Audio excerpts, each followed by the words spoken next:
Good morning everyone. Welcome to JR Life Adventures. My name is JR. And for today, I'm happy na i-share sa inyo ito yung magiging start ng bagong mga videos natin. Ito yung parang gagawin natin parang walking tour or walking vlog. So basically, papakita ko sa inyo yung mga places na magandang ipakita sa YouTube, especially dito sa Taiwan and sa iba't ibang lugar na mga pupuntahan natin. So, my name is JR again. So, for today, ipapakita ko sa inyo ang isa sa mga tourist spots dito sa Taiwan. So guys, i-share ko lang sa inyo na ako pala isang scholar dito sa Taiwan.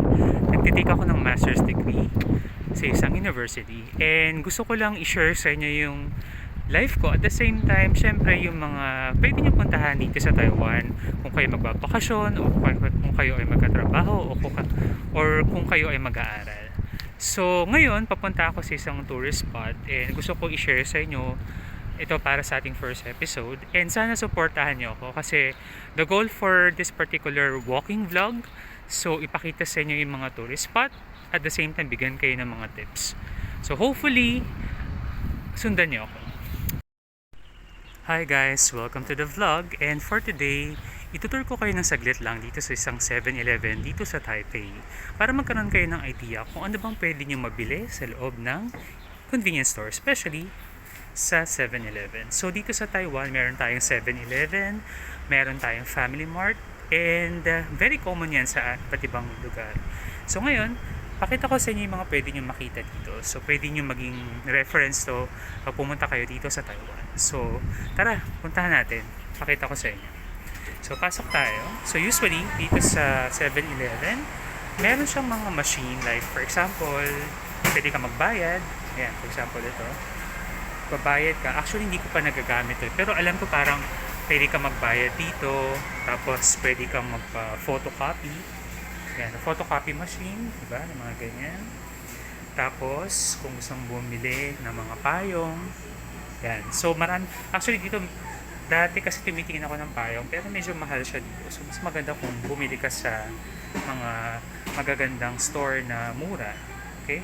So, ngayon, sa Taiwan, uso dito yung mga ganito, yung mga ready meals. So, for example, meron kanyang rice, tapos merong pasta, meron tayong mga meals na merong mga chow fan o kaya yung mga fried. So, i-microwave mo na lang yan. So, yan yung mga presyo niya. So, $49 yan. So, pagka-convert mo yan, multiply mo lang yan ng 1.78 or para madali, times 2. So, maraming ganyan sa Taiwan. So, try nyo to. Especially kapag nagbabudget ka. Yan, tinan nyo.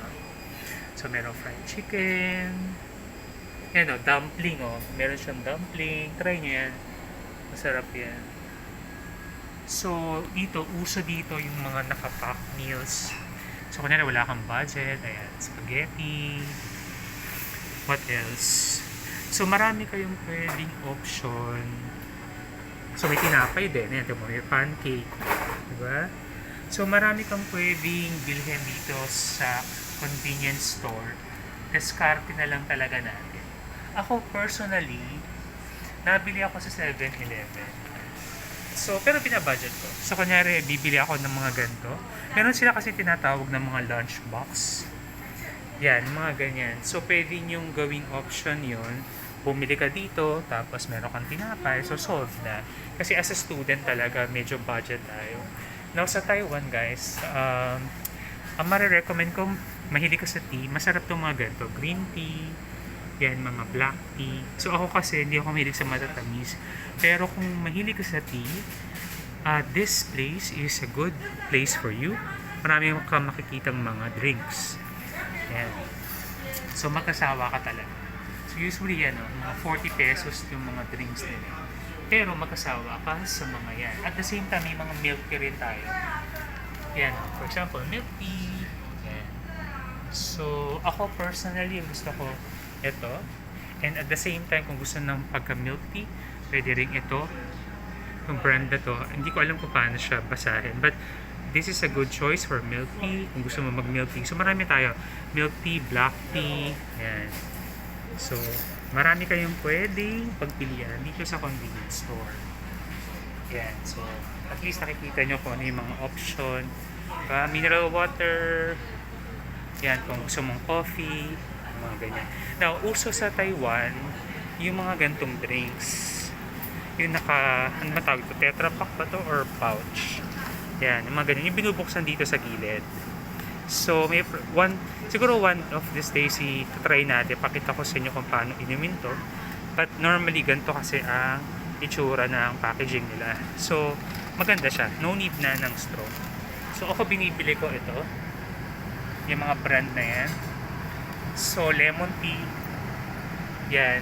Yung black tea. Tsaka green tea. Yan yung mga favorite ko. So, masarap yan. Try nyo. So, yan. Marami kang choices talaga na hindi mo makikita sa atin. So, yan. Okay. So, kayo na bahala. Tingnan mo, may buko. Meron pang coconut water. Pero hindi ko pa na natatry. Now, guys, pakita ko sa inyo yung pinipili ko dito sa 7-Eleven. So, usually yung mga ganito. Yan, ang mga ready pack na yan. So, mga pasta na may hindi kanin to. But, yan. So, yung mga ganitong meals, maganda yan. Yan, masarap din. Actually, pampataba ito eh. So, meron pang cake. Diba? So, usually as a student, ganito tayo. So, mga 85 and 80. So, mga 160. So, pinakamura dito, 60 ang alam ko. Pero, yan, 89 to. Chicken and egg, rice bowl. Then, fried pork chop and egg rice bowl. Masarap din to. Pero kung nagda-diet ka, usually mag-salad ka na lang. Pero mahal ang salad din. Around 65. Ayan. So, may mga fruits. Ayan. So, marami. Ako normally ginagawa ko, bibili ako ng ganito. Tapos may mga dressing kung nagda-diet. Pero mas gusto ko sa Family Mart. Kasi mas masarap yung salad nila. Now, yan. So, tignan mo to. Hot and sour noodles. So, marami. Actually, mahilig sila sa mga ganyan. Tawag dito lunch box. Kung diba sa Japan, parang bento. Pero ito naman, lunch box. Now, ito parang, ano ba to? Lasagna. Yan, mga na-try ko na ibang pasta dito eh. Ngayon kasi parang naka-diet ako kasi nga nagpapababa ako ng cholesterol kaya hindi ko makain. Now ito, common din to na gusto nyo pwede nyo itry. Ayan o. Mga egg. Diba? Yung mga ganyan, ima-microwave na lang yan. So chicken, fish, or breast part. Mga ganyan. So ito, recommended ko try na din. Ayan. Okay, o may mga sabaw. Gusto mo may sabaw, parang mayroong congee or parang lugaw. May mga ganun. Chicken soup. To pork bone soup. So marami actually. Okay? So yan, very common. And then dito sa pork na to, yan, mga sandwich, 45. 45 NTD yan. Mga chicken, pork, yung mga ganyan na. Yung mga may mga stuff. Yan, very common yan. Yan, pasta. Mahilig kayo sa pasta. Actually, mura na yan kasi sa labas almost 100 eh. Diba? Ay, may bago pa lang ganito sila. Kasi may mga calorie. Yan, fruits. Yan. Ito. Uso to. Na ganito kinakain. Yung mga floss. Yan, ganyan. Chicken. Dito naman sa side na to mga basic na mga makukot-kot or yung mga ginagamit, yung mga coffee. Yan. So very common, similar din sa atin. Ayan, kung mahilig kayo sa mga bread, marami ding bread sa 7-Eleven. Multi-grain bread. Ako kasi, mahilig ako sa bread. Pero yung hindi masyado matamis. So, kunyari yung parang croissant lang. Mga ganyan. So, marami kayong pwedeng pagpilian. Okay? So, So, pwede ka mag-follow dito, order ka ng coffee. Yan. So, 7-Eleven, pwedeng bumili ka din ng mga ice cream. Yan, may mga ice cream sila. Marami, magkasawa ka. But normally, ito yung mga typical. So, meron tayong egg.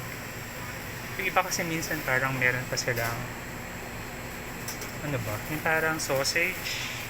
So, marami. Ito ngayon kasi wala masyado eh. Pero, usually meron yan. May iba, potato. Yan, to potato siya. So, 40 NPP. Yan, yung parang sa atin, meron sausage. Pero maganda lang dito sa Taiwan, merong microwave. Ikaw na bahala. Okay? So guys, at least nabigyan ko kayo ng pwede yung ma-check dito sa 7-Eleven. So siguro magkakaroon pa tayo ng ibang mga videos pagdating sa mga convenience store. Okay? So guys, paalis na ako. Papunta na ako ng Chiang Kai-shek Memorial Hall. And babalitaan ko kayo pag nakarating na ako. See you again guys. Thank you.